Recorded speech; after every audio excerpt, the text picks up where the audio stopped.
நீங்க ஸ்ரீலங்கனா? Are you Malaysian? Any chance are you half Chinese? ¿Qué paso? Español? இல்ல நீங்க Mexican தானே? Are you Latino? South அமெரிக்கால இருந்து வந்திருக்கீங்களா? நீங்க பிரேசிலியனா? Are you mixed race? Mongolian தானே? மாமா மியா! அமெரிக்கால இந்த கேள்வி எல்லாரும் கேட்டிருக்காங்க. ஏன் நம்ம சேனல்லே நம்ம பசங்க நிறைய பேர் ப்ரோ நீங்க நேட்டிவ் அமெரிக்கன் மாதிரி இருக்கீங்கன்னு சொல்லியிருக்காங்க. அதுவும் இந்த வீடியோல ஒரு கமெண்ட் வந்துச்சு கைஸ், அதை பாருங்க. மாப்பிள்ள அப்படியே நேட்டிவ் அமெரிக்கன் மாதிரி இருக்கையா, இனிமே உன் பேரு வார் கிளவுட். அமெரிக்கா வந்து 10 வருஷம் ஆக போகுது. ஒருத்தர் கூட இது வரைக்கும் என்கிட்ட வந்து நீ இந்தியனான்னு கேட்டதே கிடையாது. அப்படியே இந்தியன்ஸ் யாராச்சும் வந்து என்கிட்ட பேசினாலும் நீ பெங்காலி தானே, நீ மலையாளி தானே, இப்படிதான் கேட்பாங்க. சரி, அதெல்லாம் இருக்கட்டும். இப்போ அமெரிக்கன்ஸ் உங்களை பார்த்துட்டு எப்படி கண்டுபிடிப்பாங்க அப்படிங்கிற பாயிண்ட்டுக்கு வருவோம். நீங்கள் வாயை திறக்கிறதுக்கு முன்னாடி, வாயை திறக்கிறதுக்கு அப்புறம் ரெண்டு இருக்குது. வாயை திறக்கிறதுக்கு முன்னாடி, அதாவது நீங்கள் போய் ஒருத்தர்கிட்ட பேசுறதுக்கு முன்னாடி நீங்கள் இந்தியன் அப்படிங்கிறத எப்படி கண்டுபிடிப்பாங்கன்னா நம்மளோட அவுட்ஃபிட். பட் ஸ்கின் கலர் வச்சு யாரும் உங்களை கண்டுபிடிக்க மாட்டாங்க இந்தியன் அப்படின்னு. ரெண்டாவது உங்களுக்கு எப்படி கண்டுபிடிப்பாங்கன்னா உங்கள் ஹேர் ஸ்டைல். ரொம்ப ரொம்ப ரொம்ப ரொம்ப ரொம்ப ரெகுலர் ஹேர் ஸ்டைல் இருக்குது அப்படின்னா வந்து உடனே கண்டுபிடிச்சிருவாங்க. ஃபெலோ இண்டியன்ஸுக்கே நான் உங்களை ரெகனைஸ் பண்ணுறதுக்கு வந்து ரொம்ப ரொம்ப ஈஸியாக இருக்கும் ரெகுலர் ஹேர் ஸ்டைல் நீங்கள் மெயின்டைன் பண்ணிங்கன்னா. மூணாவது வந்து பார்த்தீங்கன்னா ஆக்சசரிஸ். நீங்கள் வந்து போட்டிருக்க வாட்சு, உங்களோட ஷூஸு, உங்களோட போட்டிருக்க பர்ஃப்யூம், இதெல்லாம் வச்சு கண்டுபிடிப்பாங்க. இது வந்து வாயை திறக்கிறதுக்கு முன்னாடி. வாயை திறந்ததுக்கு அப்புறம் அப்படின்னு ஒன்று இருக்குது. ஏன்னா வந்து இப்போ நீங்கள் உங்களுக்கு ஆக்சென்ட், ஒரு திக் ஆக்சென்ட் நமக்கு இருக்கும் எப்போவுமே. அது நம்ம என்ன தான் ஆக்சென்ட்டை மாற்றி பேசினாலும், அமெரிக்கன் ஆக்சென்ட்டில் பேச ட்ரை பண்ணாலுமே நம்ம இந்தியன்ஸுக்கு வந்து ஒரு திக் ஆக்சென்ட் இருக்கும். அதே மாதிரி சைனீஸ், ஏஷியன் பீப்புளுக்கு வந்து ஒரு ஆக்சென்ட் ஒன்று இருக்கும். அவங்க பேசுகிறப்ப பார்த்தீங்கன்னா அந்த சவுண்ட் இருக்குல்ல, அவங்க பேசுகிறப்போ அது இருக்கும். அது ஒரு சைனீஸ் ஆக்சென்ட். அது நீங்கள் பேசுகிற ஸ்டைல் இருக்குல்ல, can I have this, can I have that அப்படின்ற மாதிரி கேட்காம ரொம்ப ஸ்ட்ரெயிட் ஃபார்வர்ட் டாக் இருக்குல்ல, சுற்றி வளைச்சி பேசாமல், அதாவது தலையை சுற்றி இப்படி மூக்க தோறாமல் டேரெக்டாக பேசுகிறது இருக்குல்ல. ஸோ அதுவும் வந்து ஒரு கேரக்டர், நம்ம இந்தியன்ஸோட கேரக்டர், அவங்களுக்கு தெரியும். அதுக்கப்புறம் ஒரு மிகப்பெரிய ஒரு ஸ்டீரியோ டைப் இருக்கு, அது நானே இந்த வீடியோவில் பண்ணுவேன். தலையை அப்படி ஆட்டி ஆட்டி ஆட்டி ஆட்டி ஆட்டி பேசுறது. இந்தியன்ஸ் வந்து தலையை இப்படி ஆட்டி ஆட்டி பேசுவாங்க அப்படின்றது ஒன்று இருக்கு. இப்போ நம்ம ஃப்ரெண்ட்ஸ் கிட்ட பேசும்போது வந்து ஏய் மச்சான் அப்படின்னுவோம். That's how we talk. அன்னைக்கு ஒரு நாள் நான் வந்து என்னோட மார்ஷல் ஆர்ட்ஸ் கிளாஸில் கூட வந்து ரொம்ப ஓவராக பேசியிருந்தாங்களா, அப்போ வந்து அப்படின்னேன். நம்ம பண்ணுவோம்ல, பார்த்தியான ஓவராக பேசுவான் அப்படின்னு. அப்போ யாருக்குமே நான் அந்த ஜெஸ்டர் வந்து யாருக்குமே புரியல. இது என்ன ஜெஸ்டர்னு கேட்டாங்க. நான் வந்து ஒரு அக்னாலேஜ்மெண்ட் மாதிரி, வண்டா இந்த நேரத்தில் என் உயிர் எடுக்கிறது, ஸ்பேம் காலரா, இந்தப்பா ஸ்பேம். அமெரிக்காவுக்கு நீங்கள் இப்போ ஃபஸ்ட் காலடி எடுத்து வைக்கிறீங்க அப்படின்னா வந்து பீப்புள் வந்து இமீடியட்டாக ஐடென்டிஃபை பண்ணிடுவாங்க. நீங்கள் அங்கேருந்து வந்திருக்கீங்க, இந்தியாவிலேருந்து வந்திருக்கீங்க, நீங்கள் இன்டர்நேஷ்னல் ஸ்டூடெண்ட் அப்படின்னு. ஃப்ரெஷ்ஷாக நீங்கள் இருப்பீங்கல்ல.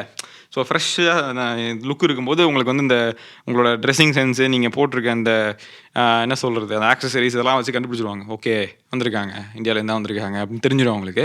அதுக்கப்புறம் நீங்கள் இந்த ஊருக்கு வந்துட்டு லைட்டாக கொஞ்சம் ஒரு 1 இயர்லேயே நீங்கள் வந்து க்ரூம் ஆயிருவீங்க. ஓகே இப்படி தான் ட்ரெஸ்ஸிங்லாம் பண்ணணும், இந்த மாதிரி தான் பண்ணணும் அப்படின்னு. சில பீப்புள் வந்து பார்த்தீங்கன்னா வரும்போது ஸ்டூடெண்ட்டாக வராமல் அவங்க வந்து டேரெக்டாக வந்து ஒர்க்கு அந்த மாதிரி வரும்போது ஸ்ட்ரெயிட்டாக அவங்க கிட்ஸு எல்லாரையும் கூட்டிகிட்டு வருவாங்களா. அப்போது வந்து அந்த ஃபாதர் மதருக்கு வந்து ஜென்ரலாக க்ரூம் ஆகிறதுக்கெல்லாம் டைம் கிடைக்காது.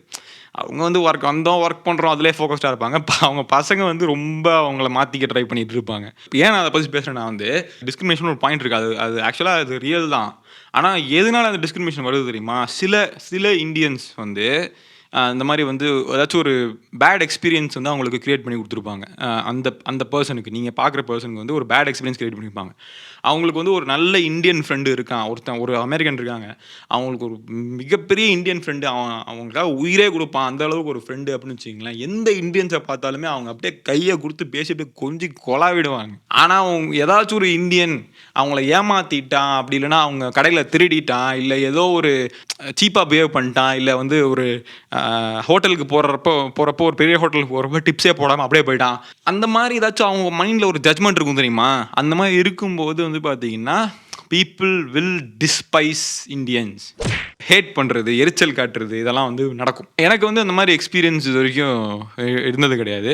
ஏன்னா நம்மள தான் வந்து இந்தியன்னே கவனிக்க மாட்டேங்கிறாங்க. நம்ம என்னென்னு க்யூரியஸாக தான் கேட்குறாங்க. போன வருஷம் நான் போனேன்ல, ஒரு மார்ஷல் ஆர்ட்ஸ் டோர்னமெண்ட் போய் வின் பண்ணிட்டு வந்தேன்ல, அங்கே போகிறப்போ எனக்கு வந்து ஒருத்தவங்க மெடல் போட்டாங்க.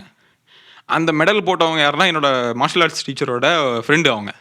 அவங்க என்கிட்ட சாப்பிட்ற டேபிளில் உட்காந்து, நீ நேபாளிலேருந்து தான் வந்திருக்க, நேபாளிஸ் தானே நீ, நேபாளிஸ் அப்படின்னு கேட்டாங்க. இல்ல இந்தியன் அப்படின்னு நான் பீப்புளுக்கு வந்து பார்த்தீங்கன்னா, நீங்க யாரு? நீங்க எங்கேருந்து வந்திருக்கீங்கன்றது வந்து ஒரு கியூரியாசிட்டி இருக்கும். ஆனா நீங்க வந்து அத ரேசிசம்க்கு வந்து மிஸ்டேக் பண்ணிக்கக்கூடாது. இன்னொரு விதமான ஸ்டீரியோடைப் பண்ணியிருப்பாங்க. எப்படி தெரியுமா? 7-Elevenன்னு சொல்லிட்டு ஒரு பெரிய கன்வீனியன்ஸ் ஸ்டோர் செயின் மாரி இங்க இருக்கு. அந்த கடையில வந்து full and full it is run by Indians. ஏன்னா இந்தியன்ஸ் தான் வந்து இந்த சும்மா அந்த காலேஜ் போகிற பசங்களை வந்து பார்ட் டைமாக ஹையர் பண்ணி கம்மி காசுக்கு கல்லால் உட்கார வச்சிருவாங்க. அவனுங்க வந்து பில் போட்டே இருப்பானுங்க. டப்புனு வந்து சுட்டுட்டு போகிறது இதெல்லாம் அப்படி தான் நடக்கும். அந்த மாதிரி தேவையில்லாமல் போய் பண்ணும்போது அமெரிக்கா வந்தோடனே ஃபஸ்ட்டு வேலை அவனுக்கு ஜாப் வாங்குறது தான் அவங்க வேலையாக இருக்கும். அவருக்கு எப்படி படிக்க டைம் கிடைக்கும்? It is not a productive thing to do. 7-Eleven அவன் கேஷியரில் ஒருத்தன் இருக்கான், அப்போ அவன் இந்தியனாக தான் இருப்பான்னு சொல்லி மைண்டில் வச்சிருப்பாங்க. இன்னொரு விஷயம் என்னன்னா, இப்போ நீங்கள் வந்து நேஷனாலிட்டி வேற, சிட்டிசன்ஷிப் வேறு. அதுவே இங்கே நிறைய பேருக்கு தெரியாது. ஸோ சிட்டிசன்ஷிப் இப்போ நீங்கள் அமெரிக்கன் சிட்டிசனாக இருக்கீங்க அப்படின்னு வச்சுக்கோங்களேன், அப்பயும் உங்கள் நேஷ்னாலிட்டி வந்து இந்தியனாக இருக்கலாம். But you can be an citizen for a different country. Citizenship வேறு, நேஷனாலிட்டி வேறு. ஓகே, ரெண்டையும் குழப்பிக்க கூடாது. எத்னிசிட்டி வேறு. ஸோ நீங்கள் வந்து ஒரு Sri Lankan but born in India அப்படின்னா நீங்கள் ஸ்ரீலங்கன் உங்கள் எத்னிக் குரூப்பு, இந்தியன் அப்படிங்கிறது வந்து உங்கள் நேஷ்னாலிட்டி. அப்போ நீங்கள் யூஎஸ் மூவ் ஆகி யூஎஸ் சிட்டிசன் ஆகிட்டிங்கன்னா யூஎஸ் வந்து உங்கள் citizenship. So ethnicity, nationality, citizenship இது மூணும் வேறையாக இருக்கலாம். ஸோ இந்த மாதிரி கன்வீனியன்ஸ் ஸ்டோரில் வேலை செய்கிறதையும் இந்த மாதிரி வந்து போயிட்டு ஒரு 7-Elevenலையோ இல்லை வந்து ஒரு லிக்வர் ஷாப்லையோ வேலை செய்கிறத வச்சு முடிவு பண்ணுவாங்க. இந்த மாதிரி இந்தியனாக தான் இருப்பான் அப்படின்னு. அதில் தான் அந்த ஹேட் க்ரைமு. நீ கேள்வி கேட்குறியா? நீ இப்போ சேஞ்சு திருப்பி கொடுக்க மாட்டான், இல்லை வந்து ஏதோ ஒரு நடக்குது, ஏதோ ஒரு கான்வர்சேஷன் போகுதுன்னா டப்புன்னு எடுத்து சுட்டுட்டு போயிடுவாங்க. ஏன்னா ஆல்ரெடி அவங்க மைண்டில் ஹேட் இருக்கும். அந்த ஹேட்டை வந்து காமிச்சிருவானுங்க. ஸோ இப்படி தான் வந்து ஐடென்டிஃபை பண்ணுவாங்க. ஃபர்ஸ்ட் ஆஃப் ஆல் நீங்கள் வந்து ஒரு கண்ட்ரிக்கு நீங்கள் போகிறீங்கன்னு வச்சுங்களேன், ஃபஸ்ட்டு ஒரு 2 இயர்ஸ் வந்து நீங்கள் வந்து ரொம்ப ஜாகிரதையாக இருக்கணும். அந்த கண்ட்ரியோட உள்ள என்ன நம்ம தான் சொல்கிறேன்ல, நம்ம ஒரு ஊர்லேருந்து இன்னொரு ஊருக்கு போகிறோம், அங்கே போய் தங்க போகிறோம். இப்போ திருநெல்வேலியில் இருக்கிறோம், திருநெல்வேலியிலேருந்து சென்னைக்கு போய் இருக்க போகிறோம் அப்படின்னா சென்னையை பற்றி ஃபஸ்ட்டு அண்டர்ஸ்டாண்ட் பண்ணிக்கிறதுக்கு கொஞ்சம் டைம் வேணும்ல. அந்த மாதிரி தான் the point is to be aware that நம்ம வந்த புதுசில் வந்து நம்மளை ஐடென்டிஃபை பண்ணுவாங்க, ஈஸியாக ஐடென்டிஃபை பண்ண முடியும், நம்ம மேலே ஹேட் க்ரைம் நடக்கிறதுக்கு வாய்ப்பு இருக்குங்கிறத வந்து ரெகக்னைஸ் பண்ணி அதை வந்து ஒரு ரியலைசேஷன் லெவலுக்கு கொண்டு போயிட்டு we have to tackle that. இதில் ஏதாவது கொஸ்டின் இருந்துச்சுன்னா feel free to comment and let me know. And thanks so much for watching and next video meet பண்ணுறேன். Okay, bye.